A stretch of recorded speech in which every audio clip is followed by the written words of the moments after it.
તો મિત્રો ગયા જામનગર ને આપણી ગાડીને મૂકી દીધી આખી સર્વિસ કરવા।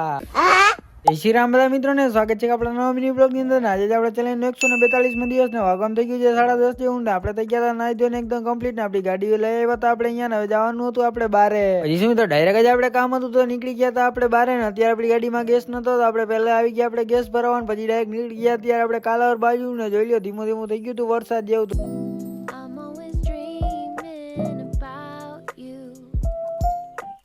જીસુ મિત્રો પહોંચી ગયા હતા આપણે કાલાવડ ને અહીંયા બે ત્રણ કામ હતા તો આપણે પતાવી લીધા કામ ને પછી હવે જવાનું હતું આપણે જામનગર, કારણ કે બીજી ગાડી આપણે અહીંયાથી મૂકવાની હતી ને આપણી આ ગાડીને સર્વિસમાં મૂકવાની હતી। તો ચાલો ફટાફટ પહોંચી જાય હવે આપણે જામનગર। જીસુ મિત્રો મસ્ત મજાનો માખણ જેવો આવી ગયો ને આપણે લીવર ઉપર પગ દાબી મૂક્યો ને મૂકી દીધી ત્યારે ફૂલમ ફૂલ ગાડીને પહોંચી ગયા હતા આપણે ઘરે ને ઘરે આવીને વળી પાછું જવાનું હતું જામનગર। તો પહોંચી ગયા આપણે પાછા ગેરેજ ને ગાડીને મૂકી દીધી આપણે આખી સર્વિસ કરવા માટે। જીસુ મિત્રો આપણી ગાડી તો સર્વિસમાં મૂકી દીધી હતી ને આપણા ભાઈની ગાડી સર્વિસમાં હતી તો એ પાછી લઈ જવાની હતી આપણે ઘરે। તો એ ગાડી લઈને નીકળી ગયા હતા આપણે ઘરે જવા માટે ને રાત જેવું થઈ ગયું ના ભાઈ બંધ જોઈ લ્યો અહીંયા મંચુરિયન ને બધું નૂડલ્સ ને લઈને આવી ગયા હતા। તો કરી નાખ્યો આપણે થોડો ઘણો નાસ્તો। જીસુ મિત્રો નાસ્તો કરી લીધો ને આપણે બેસી ગયા હતા ત્યાં એડિટિંગ કરવાનું, પછી એડિટિંગ થઈ ગયું ચડાવી લીધો આપણે ચાનો કોટો। તો આજનો દિવસ આપણો જ રહ્યો તો આજ માટે એટલું જ, મળીએ પાછા નવા મિની બ્લોગ ની સાથે। બધાને જય Shri Ram and bye bye.